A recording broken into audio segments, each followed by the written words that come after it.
Good afternoon, everybody. A very, very warm welcome to today's webinar series, which is organized as part of CGIAR's Policy Innovation Program.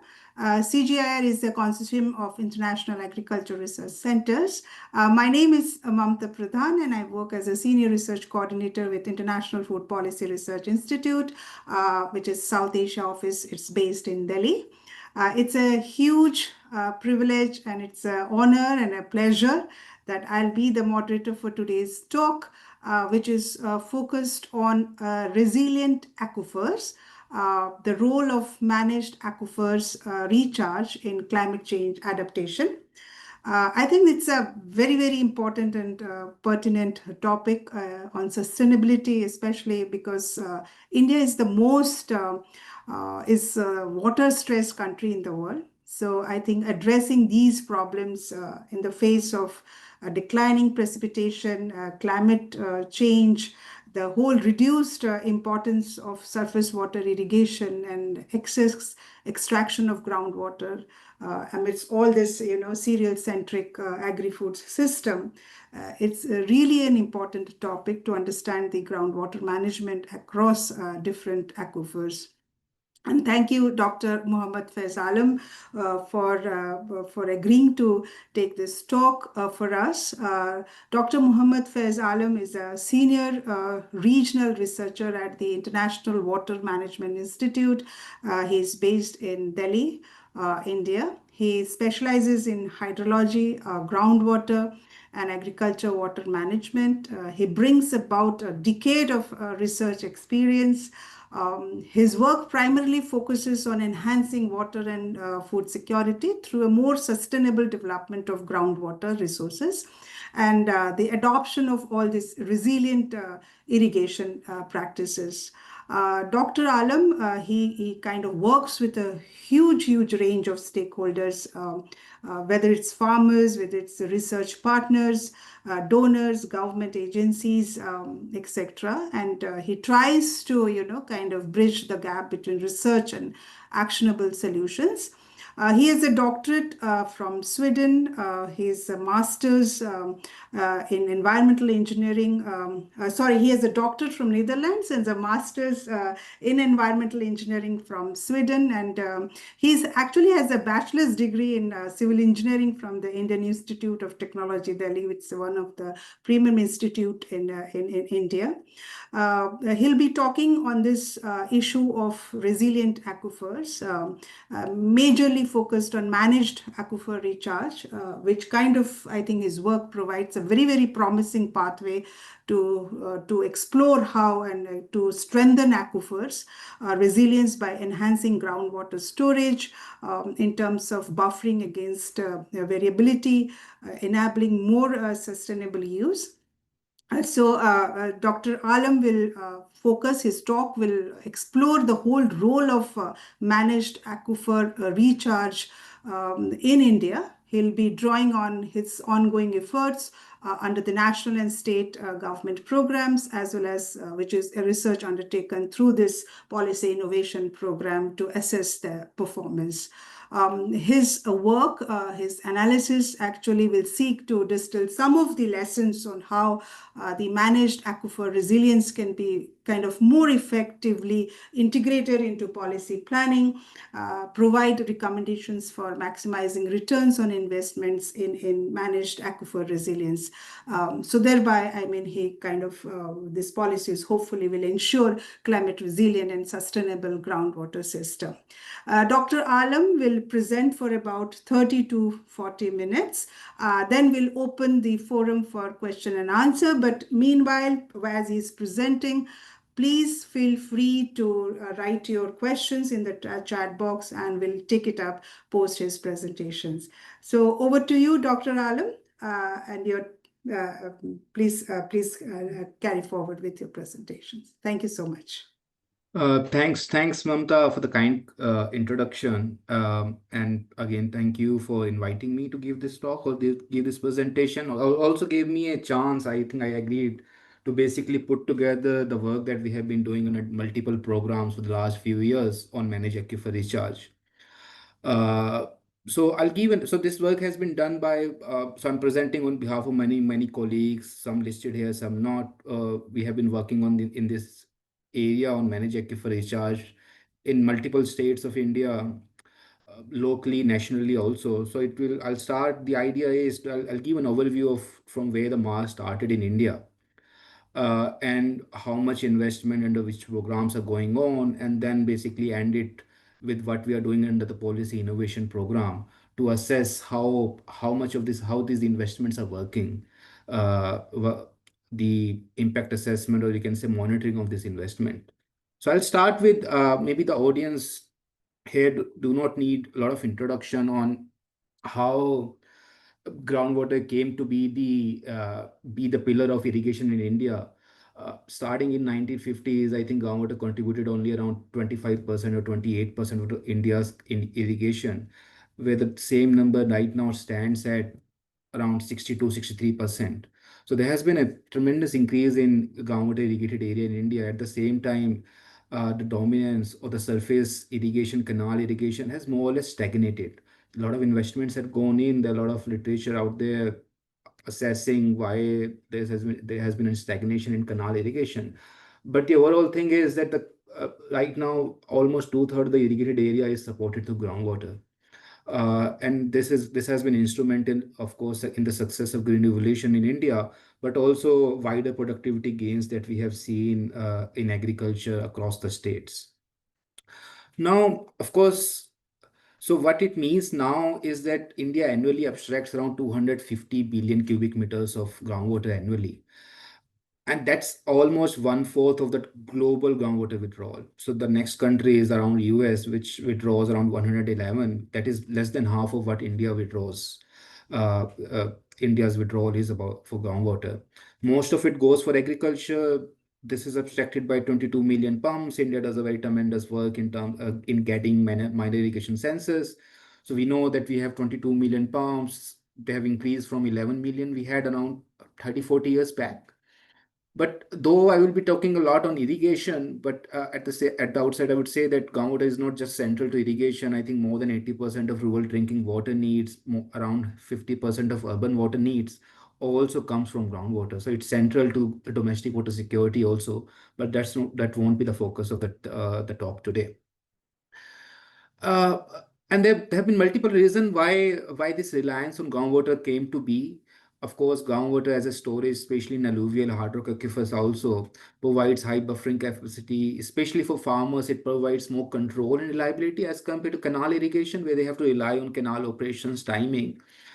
And then there are a number of policy incentives that government provided, especially during 1960s, to expand irrigation, electric subsidies, cheap technology on drilling came about at the same time, which basically proliferated number of wells we had, and correspondingly groundwater irrigated area. But again, so all these factors, all these policy incentives, what it led to over the long term is something that we all know is the large scale, or you can say widespread groundwater depletion. So currently in India, around one fourth of the assessment units that Central Groundwater Board assesses fall either under our exploited critical or semi-critical category. So they're largely in the northwest, Haryana, Punjab, Rajasthan, Western UP, or the southern peninsula. Uh, but when you observe these assessments over the years, starting 2004, we have these reports biannual, or now these days annual reports. We have seen some improvement. For example, in 2017 to 2020, if you see the reports, around 30-35% of the assessed units were considered overexploited, critical or semi-critical. But the number have now the same number has come down to 25%. And there has been a body of literature on the impact of depletion, the impact it will have on farmers, food security, environment. For example, there was a recent research that showed that if we do not adapt, if we do not do something about it, we may see widespread decrease in cropping intensity. Of course, there has been a lot of research done on who bears the burden of groundwater depletion when the water level goes down, your well dry down. It's largely the small and marginal farmers. So there are equity concern also. So because of all these things to make, because our irrigation relies on groundwater, Groundwater levels have been going down, adverse impact on farmers, income, productivity. There has been a lot of focus on how to manage it, and that's where this topic comes of manage aquifer recharge. So just for the audience, like the news, the managed aquifer recharge is nothing. It's basically recharging aquifers wherever we have excess surface water flows, and you can do it through number of ways. You can have infiltration ponds, you can have direct injection wells. There are a number of techniques, but in principle, it's more about you capture the excess surface water flows and you recharge it underground aquifers. There are a number of benefits. IH mark emission, you can store it. It basically smooth out the supply demand fluctuations, stabilize groundwater levels. You can do it for managing salinity in aquifers, etc., etc. So the concept has been there for centuries, I would say. Some say, but more actively, the term we you call managed aquifer recharge for last half of a century, I think 1960s, 70s. But in India, when you look at this, so this I've taken this work from the work our colleagues have done, is that in India, the emphasis or the MAR word started coming into policy documents in 1960s to 90s era, basically. At that time, it was mostly mentioning of MAR, because at the same time, the focus was on groundwater development, policies, incentives, so that we can accelerate the irrigation expansion. But at the same time, because in some pockets depletion was happening, so you see in the policy documents, the MAR starts to get mentioned. But largely after 90s, when the implication of this depletion, especially in Punjab, Haryana, came about, this is when the emphasis of MAR became more central in the policy documents or the program sphere. So this was a decade starting 1990. And now, of course, we are in the last couple of decades. It's an era where we're not just saying MAR, do MAR, we are actually doing MAR a lot in India. So there's a wide emphasis, a lot of investment going into MAR implementation. And this is the first part in the talk in this presentation, I will talk about. So we have analyzed data from the NREGA scheme, which is one of the largest, uh, I would say world's biggest employment guarantee scheme. But in terms of money, in terms of investment it does on water activities is huge. And I'll show you with some numbers. So this scheme came about in 2008. But before that, to give an idea, is that in 2011, India has a master plan for artificial recharge in India. It was revised in 2021, and it's a very ambitious plan. So it identifies like that it 14.2 million rainwater harvesting or recharge structure. That's a big high number of structures that they identify can be built at an estimated cost of $15 billion, basically. So this plan was revised in 2021. But this is an ambitious national plan. Each state's because water is a federal subject, state subject, or each state is doing multiple schemes. An example is this, for example, in the last decade or so, multiple states have also come up with number of groundwater recharge schemes. For example, if you talk about Gujarat, they had Sardar Patel Participatory Management Scheme, which emphasized building groundwater structures. We have Maharashtra Jal Yukt Shrivar Abhiyan. We have similarly Rajasthan and Telangana. So each state, this is our colleague Shilp Verma did the study. This is the pet scheme of chief ministers, basically targeting drought proofing through groundwater recharge programs. So, though we have a national ambitious recharge plan, we have a national scheme, NREGA, multiple schemes going on. Each state also have their many programs going on the same topic. So that's what I said. Like starting 2010, there has been a big emphasis from both policy and program on managed aquifer recharge, and that is reflected in terms of schemes and programs that we have seen on the ground. Now, I'll come to this NREGA, and we have focused on NREGA given its expanse. It's basically applicable. It's being done pan India, and also its budget kind of eclipse all other schemes that are out there. A lot of schemes in Ministry of Jal Shakti leverage NREGA to do the work in terms of when it comes to recharge structures. So we wanted to see basically what NREGA over the last 20 years. NREGA started in 2008, how much money and how much investment has gone into building groundwater recharge structure. So this is the first body of work I'll talk about. This was done in collaboration with GIZ. and the report is out there. So, in a nutshell, when we analyze Narega for last 10 years of data, so what we see is that around $55 billion worth of investment has gone into natural resource management work. That includes plantation, soil health, but a big body of that investment has gone into soil and water conservation work, which is more about building ponds, check dam, recharge wells, etc. Everything that goes towards recharge. So when we basically segregate the data further, so what we see is that 70% of that work of natural resource management work through Narega has gone towards soil and water conservation work. So that's already 40 billion USD dollars in the last decade only. Uh, and when you compare this with the National Ambitious Recharge Plan, which says envisages an investment of 15 billion USD, so you can say already that we have invested more than what that recharge plan says. So 40 billion USD dollars have been spent on soil and water conservation work. But you can further drill down to see where that money has gone towards. So we have segregated activities. On the left side, what you see is that around much of these activities have gone toward water conservation, groundwater recharge, watershed management activities. So around 60% of that money on water have directly contributed to activities that does recharge in India. So that's a big investment. What we're talking about is $30 billion of money being put into structures uh, that basically enhances recharge, and largely through water conservation structure. These are check dam, bunds, terraces, uh, all this work. So there's a huge number of structures being built across country that are enhancing recharge. Uh, and these are small scale structures. So we do have the idea on number and scale of these structures. What we do not know is the impact of these structures actually. And this is the second part that I'll talk about. And we have assessed this data to look at whether there are any significant differences between when you see districts in India which are groundwater exploited versus which are not. And what you see is that there's no significant difference between expenditure in districts which are groundwater exploited, which are not, because largely Narega has been a bottom up scheme. But recently there's a notification that has come out that says that all of the Narega work, whatever the work is done, more than 70 or 65% of the expenditure needs to be on water activities, especially in districts which are overexploited or something. But then again, you can see this data in multiple ways. What we see is that direct expenditure on groundwater recharge structures like wells, recharge wells, sand pits, etc. are low.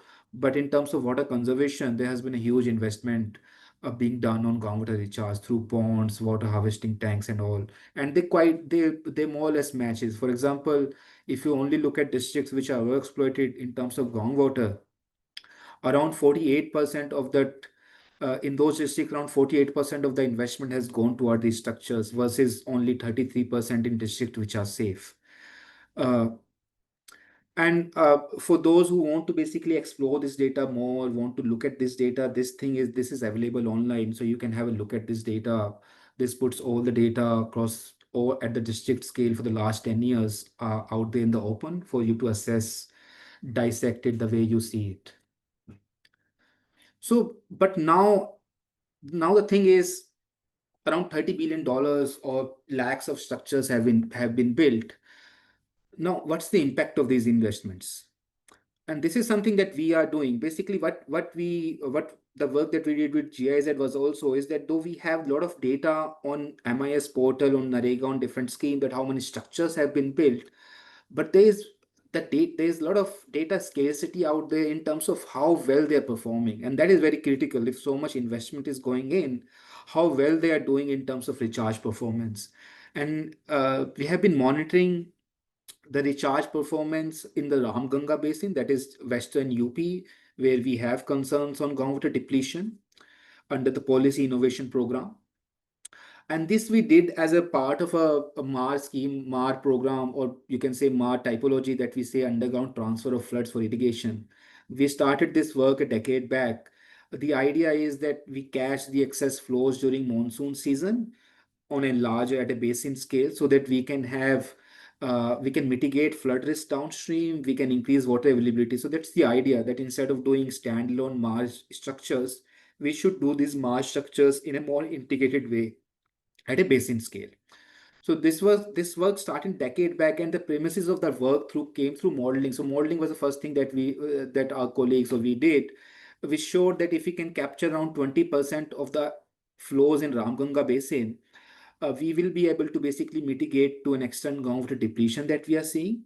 But at the same time, we can reduce the flood risk also. So this was something that the modeling told us. Okay, if we do this, this will happen.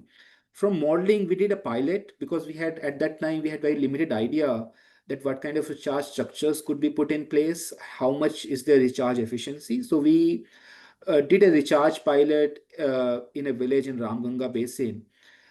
We took a village pond, installed a battery of recharge wells. There was a canal that was flowing alongside this pond. So whenever there was excess flows in the canal, we diverted that water, we recharged that water. And what we showed that this kind of recharge scheme was kind of highly efficient in terms of that we could recharge around 7 to 14 times the storage capacity of pond. It's equivalent to water that is sufficient to basically cultivate 10 hectares of wheat in the dry season. And the recharge rates were around 200 mm per day, so quite high recharge rates were achieved in the pilot. But again, at the same time, this recharge pilot was managed in a very scientific way. There was a team of scientists who were managing day-to-day activities. So within that controlled condition, these results were achieved basically. And based on these recharge rates and rates we achieved, we basically projected in terms of how many structures you will need in the Ramganga basin to capture 20% flows, basically. If you can set up sites like this, how many sites you will need. But then we have then the reality hits. Reality hits is, I'll skip this. Reality hits is that not all sites could be managed scientifically the way that that pilot was done. And so basically to get a, let's say, realistic idea on how these sites are performing, how much we can expect, we need to see what is happening on the field. And in the field, what's happening right now, which I talked about Narega, is that there are a lot of ponds, water harvesting structures coming up in this area through multiple government schemes, through Amrit Sarovar, through MG Narega, to participatory Jal Sanyog, Jal Bhagidari Abhiyan. In these districts alone in Ramganga, we have estimated around 60 million USD dollars have gone towards constructing marsh structures that are largely water harvesting ponds, check dam, etc. And there are around 12,000 marsh structures in this basin alone. So this is where we also did our pilot. And what we wanted to see was how these structures are performing in comparison to the pilot we did, whether at the same scale, they're lesser to an extent, so that we can get a revised idea of how much of these structures we will need to basically manage depletion or manage flooding in the area. We went about the scheme. We did satellite mapping of water bodies. We visited a lot of these water bodies around my colleague Navneet, who has been working on the field in this area for last 5 6 years. We mapped out around more than 1,000 water bodies with the district officials.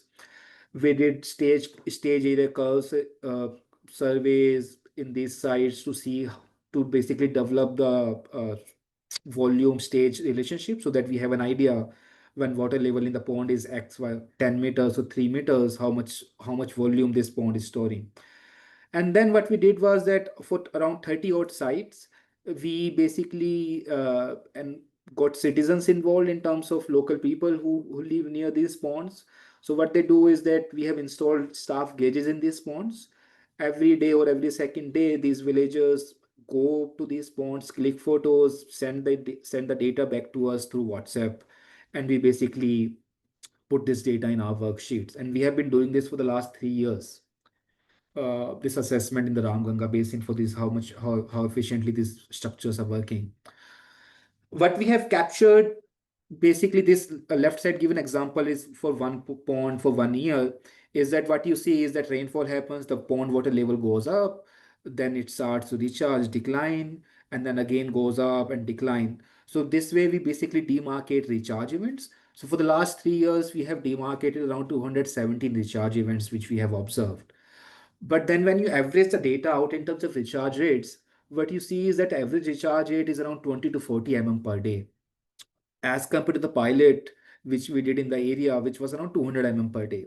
So there was no expectation that these sites would be performing at the same scale, because that was very scientifically managed. We have a battery of recharge wells, but against 20 to 40 per day is, we believed, quite low in terms of recharge rate. So there's a lot of opportunity out there. Investment has been done by the government. Great work has gone through district agencies, making these ponds, identifying these areas. But again, I think the next set of work that we think could happen is basically improving the recharge efficiency of these ponds.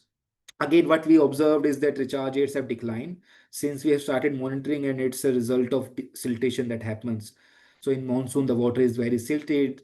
They come to the site, the recharge bed, the pond beds get silted up, which reduces the recharge rate. So another thing that we have been trying to see is that we selected different type of recharge structures. So one was only control. These were control ponds where no work has been done. So these are water bodies in villages where Narega or other scheme have not worked at all. But again, they do recharge. So the second site of work was where the government has put additional investment in terms of recharge wells or recharge pits. So this is one where in Rampur, around in 300 ponds, recharge wells have been put. The idea of recharge wells is that the water goes directly to the aquifer, so we can enhance recharge. Third sites are recently done through Amrit Sarovar, where the desiltation has been done, embankments have been made. So these are proper water bodies with, they have been deepened, etc. So each of these sites have a different investments have gone in these sites. And again, surprisingly, when we looked at the average recharge rates across these sites for the monitored site that we have been doing, uh, there was no clear picture or clear signature that the sites where the investments have gone in, they are doing better than the control sites where there no money has gone in. And basically that led to the second question that we are currently trying to figure out, is that it is because these recharge wells or recharge pits are not working as they were supposed to do. They have silted up, they were not designed properly, or there's something else going on. So, but we do, so I think that's the second thing we're trying to get out from the work, is that if we're going to invest in recharge wells, desiltation, can we follow basically particular a criteria on which sites, which area to focus on, so that the return on investments from recharge wells, pits, or desiltation is higher than what we are currently observing. But there are signs that these recharge wells, pits may be working. For example, in many of these sites only start to work after the minimum level of water level is reached. It's largely because there's a requirement at the local level that the water, other than recharge purpose, serves a recreational purpose also. You need to see water in the pond. Uh, for because the people come around, visit these sites, they have trekking routes or pedestrian pathways around these sites. So when we basically segregate that part, those recharge events when the water level was above the intake of these recharge wells versus the events where the water was below, we do see that the recharge wells have improved recharge rates in these sites, almost by 100%, especially in 2024 and 2025. So we do see that maybe these recharge wells are working the way they are supposed to do, but again, even at the maximum, at the best of the times, the recharge rates are quite low, 30 per day, 20 per day. So that's one thing. Though they are working, maybe they are working, but the recharge efficiency is still quite low. We also invested money in doing some pilot in terms of new design, which are simpler, which villagers can basically maintain, are easy to construct, are cheaper, to see whether they are working or not. And when we compare the recharge rates against the infiltration rate, so you can say the inherent capacity of that soil to recharge as a ratio. So what we again see is that maybe these sites are working to an extent, in the sense that the ratio of recharge to these sites inherent infiltration rate is much higher when we have recharge well site. For example, in recharge well, the ratio is 7% versus control well, which is only 2%. So basically, what it is saying is that if a recharge, if a soil, if a pond without any intervention is able to recharge at a rate of 100 per day, then the in the control side, what we are seeing observing is only 2 per day, versus the charge well sites, which where we are observing 7 per day. But again, these ratios are also quite low, even though they're higher for recharge wells. So the idea that we are getting from these monitoring sites across the Ramganga basin is that though a lot of investment has gone in, but there's further work that could be done to increase the efficiency of this recharge intervention so that we have increased rate of return. And maybe the work is needed in terms of design, identifying, targeting where to put this investment rather than doing ad hoc basis, which generally happens with the bottom up schemes.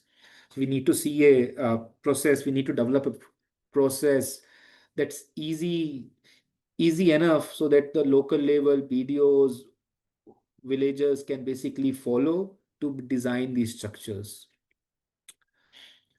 So putting it all together, what we see for this Ramganga basin alone is that for the last 10 years, we have recharged additional 250 million cubic meters of water to the aquifers. That accounts for around 5% of rainfall recharge. So that's a good number. But when we see the groundwater levels, they're still declining at an average rate of zero point 0.2 to zero point 0.5 meter per year, which basically tells that even despite doing all this, the supply demand deficit is still out there. The groundwater levels are still declining in the area, so we need to do more. And if we have the recharge rates same as what we are observing in the site, we would need an additional 40,000 marsh structures in the basin. So that's quite a lot of investment. Or even we don't know whether these so many ponds are available there to recharge. But at the same time, there is an opportunity to increase recharge rates. So even if we are able to increase recharge efficiency from 20 per day to 40 per day, the number of structures that needed will come by half also. And again, goes without saying, with water balance has told us in the area that you can't do it alone through MAR. You need to put it through demand management, crop diversification, and efficiency irrigation. So this is something we put it out recently in the paper also, where we put this whole thing from monitoring to water balance and how much structures are needed. Uh, uh, and this is something that we're continuing ahead in the area to basically better inform the program that is going in the area so that we can improve recharge efficiency. But I wanted to also give an example of a second study that we have done, because that links directly with the last point I said, which is more about demand management. Is that though this talk is more about MAR, but MAR has limitation. And I think that comes into for example, in this study that we did, this is an example of Saurashtra in Gujarat, hard rock aquifers, different region of India, and this goes before 2010. So in 2001, there was a long drought in the area, right? 2 3 years of dry, 2 3 years of dry period drought that basically made government launch a scheme, Sardar Patel Participatory Water Conservation Program. So government provided incentive to build check dams. So what you see at the bottom is that each dot is a check dams. This is a Bhadar basin in Saurashtra. And you see that after starting 2000, between 2000 and 2010, the density of these structures increased manifold. So if you visit an area and take any stream in the area and walk on it, you for a kilometer or two, you will encounter at least 4 or 5 check dams. So density is so high in this area. Good work was done. A lot of NGOs, a lot of private players, government, villagers came together, built a lot of these structures. And we have done some assessment on the benefits and some further work that needs to be done to basically sustain these schemes that we are seeing right now. But something we have locally, this is an example which happened, let's say, 25 years back, but that can provide us lessons to the investment that we are doing currently. What we have observed, so these are the structures that the way they look like. You have check dams, they fill up in monsoon season, they recharge. Farmers directly do not take water directly from these check dams. The water is discharged to the aquifer, and water, basically farmers pump water out of their wells.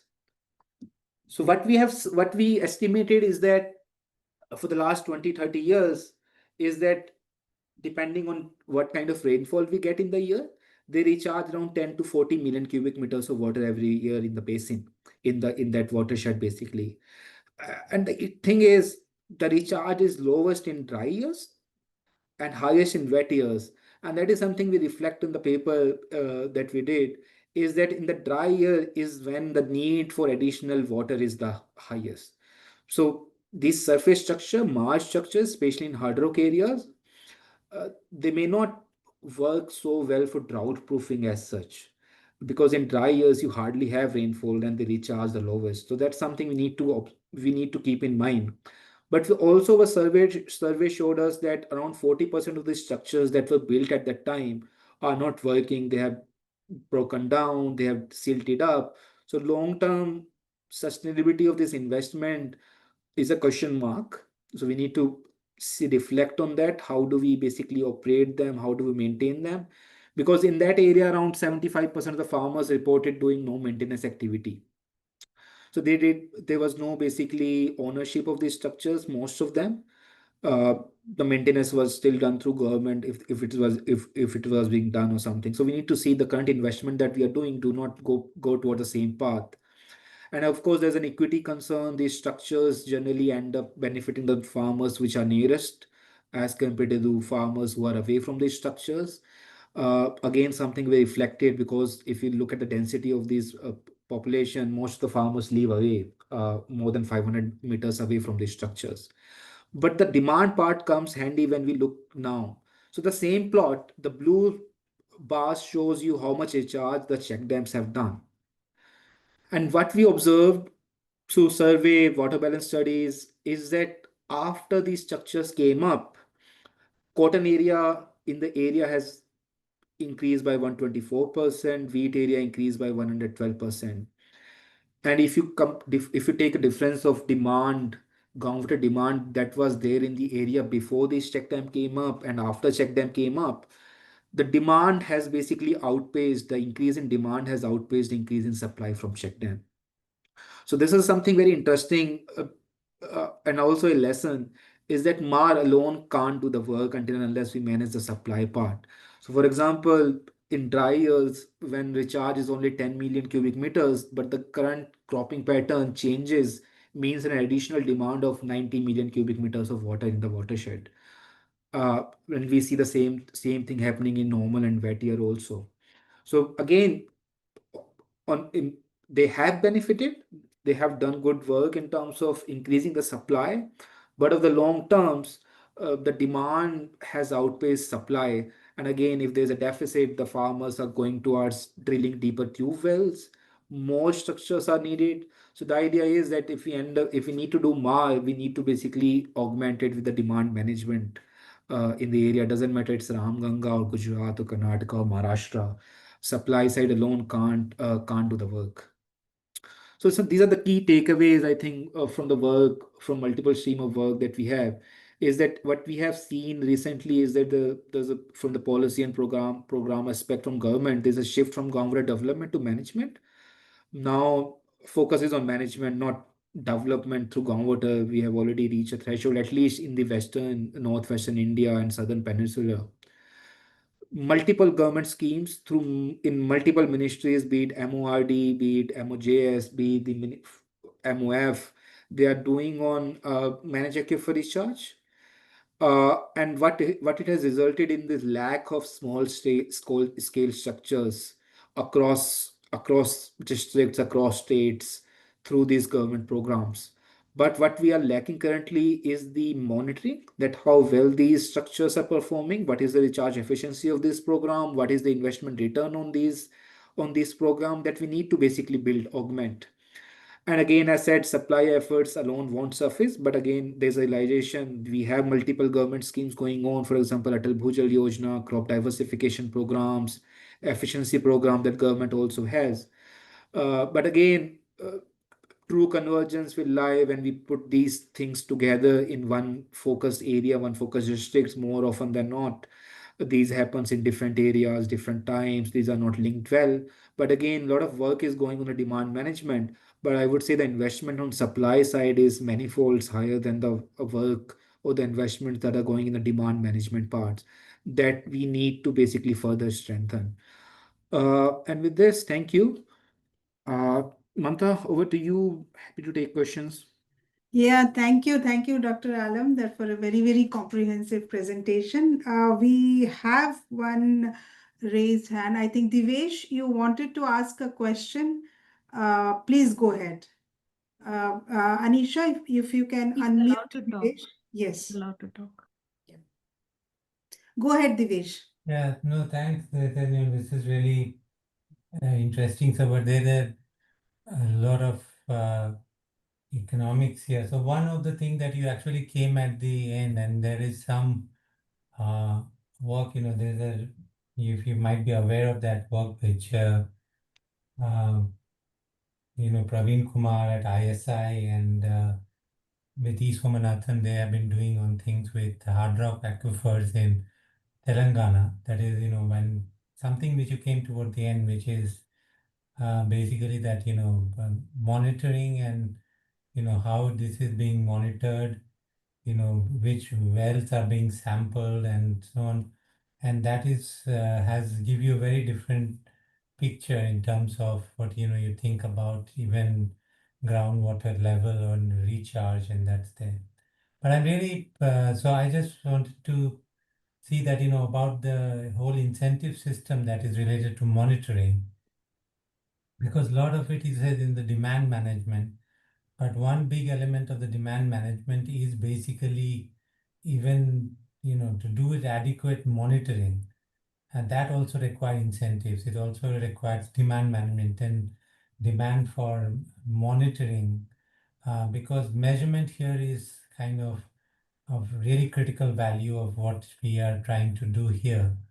And so I just wanted to get your take on this. I mean, you said that, okay, the recharge is only 20 to 40 but, while in experimental condition, you had like over 170, 180, whatever. So there was a big gap.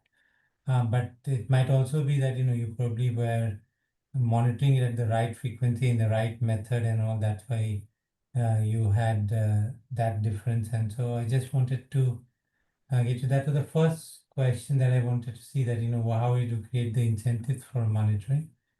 And the second bit that I really wanted to know about so you say that, you had this increase in cotton and you had an increase in wheat, that, and that you could attribute to maybe a better availability of water. But what was really striking that, it was not integrated with the what could be really water saving crops, right? I mean, I did not see any, maybe based on the condition, but I did not see any millets, pulses, oilseeds, and which could be comparatively, water saving.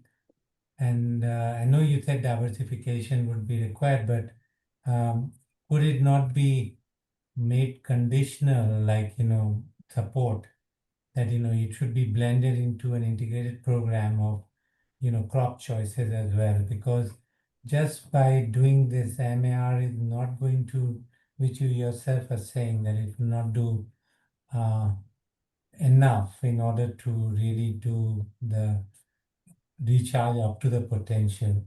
So, is there any kind of move towards integrating it with the crop choices as such? I mean, it could be just like you pay for solar pumps, that, you can sell it to the grid or things like that. You create incentives in order to for them to do to make the optimal choices. So here, in terms of doing all these interventions, will there be any benefit from integrating it with the larger, because nothing would actually overcome that, what you're going to lose out on based on crop choices. So I just wanted to know your, if your take on that, what is being in terms in the policy. Has there been a way of integrating these systems? You said there are different programs, but they all related to water, but I did not know where it was in terms of cropping choices and what is going to be in terms of activity choices. So that's I wanted to pick up your point. Yeah. No, thank you. That's very informative presentation. Thanks, Devesh. I'll try to answer and here there. So what I have understood.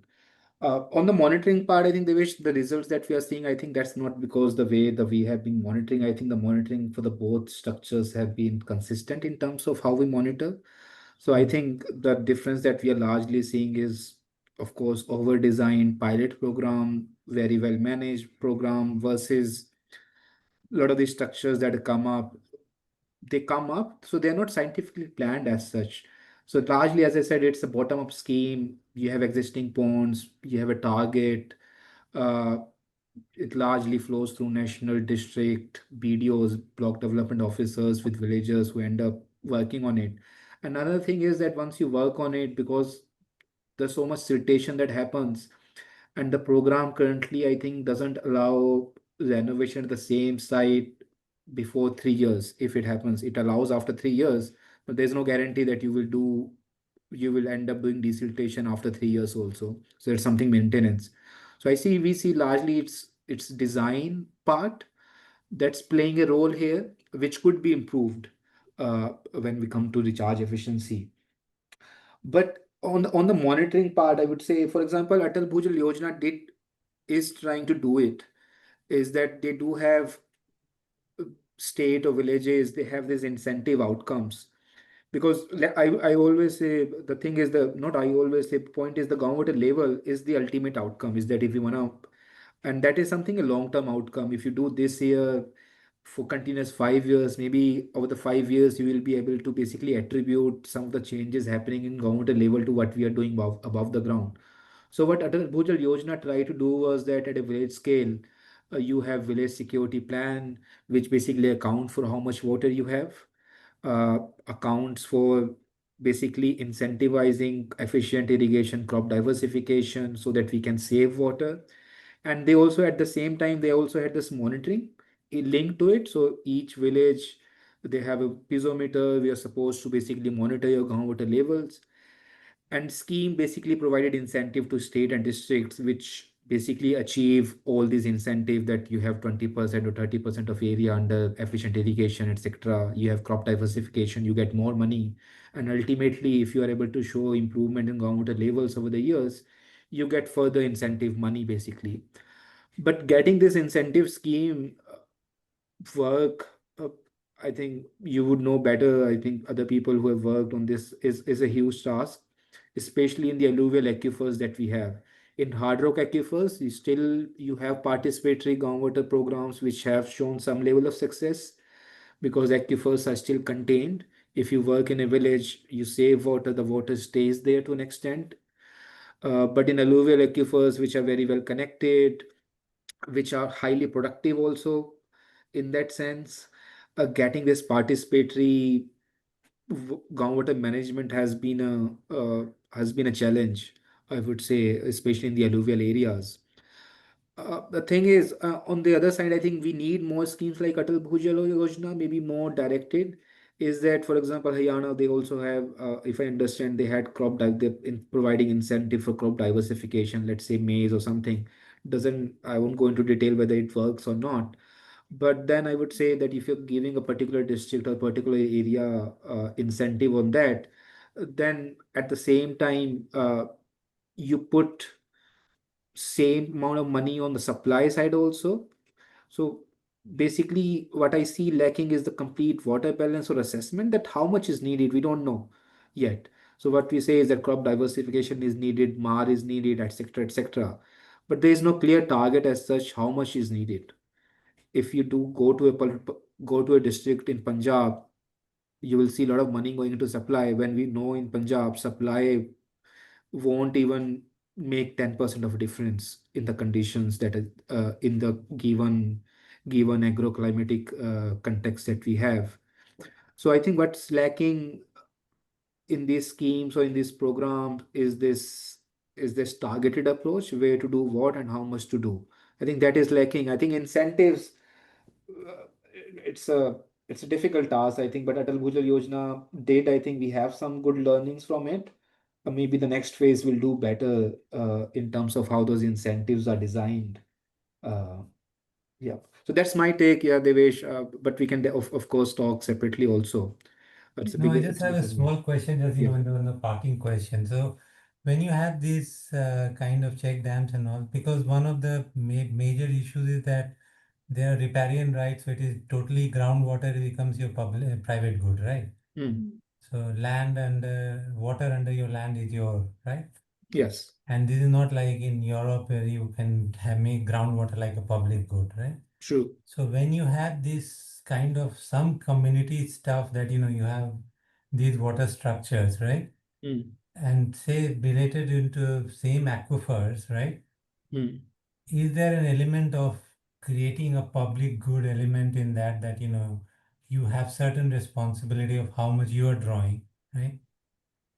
Uh, so apart from that crop diversification and all, it is also to bring in, because one biggest issue is that we treat it as a private good, right? Yeah.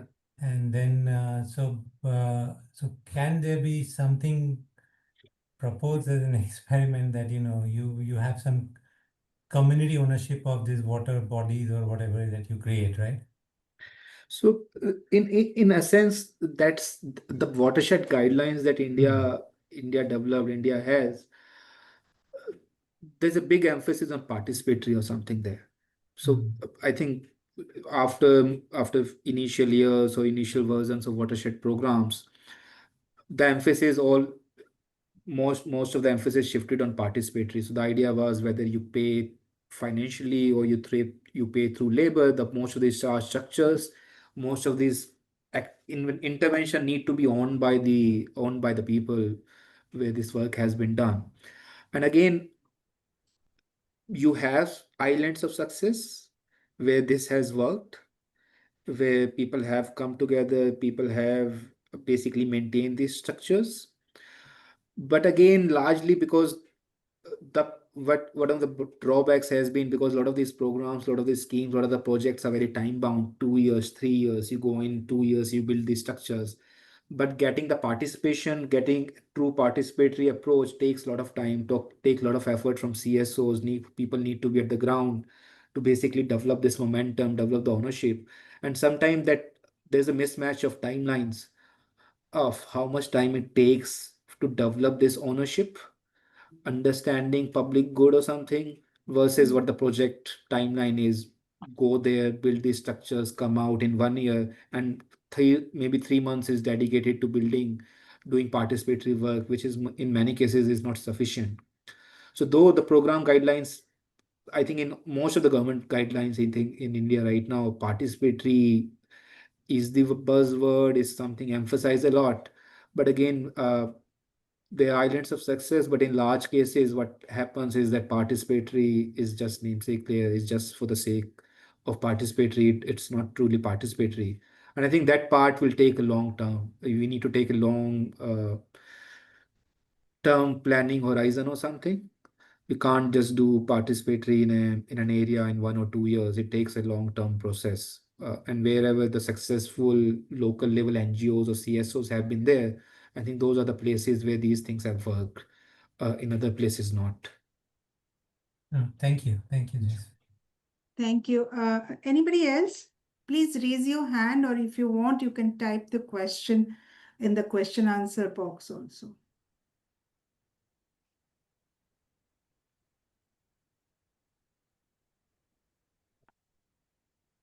We'll just wait for a couple of seconds, Dr. Alam, to see if people are, collecting their thoughts and thinking of asking. But other than that, I think it was a very clear presentation. So it's a huge compliment if people are not asking questions. It happens, yeah. A lot of programs, a lot of presentations happening. But it was thank you again Thank for you. inviting. I think Yeah. presenting the thoughts. I think it's a mix of work that gave me a chance to put together or something. Of No, no, course, much thank you. more could Thank be you done. so Yeah. much. Thank you. Thank you, Dr. Alam. Thank you so much. I don't see any more questions, but we'll share the presentations with all so they can directly reach out to you if they have any questions to ask. Okay. Thank you.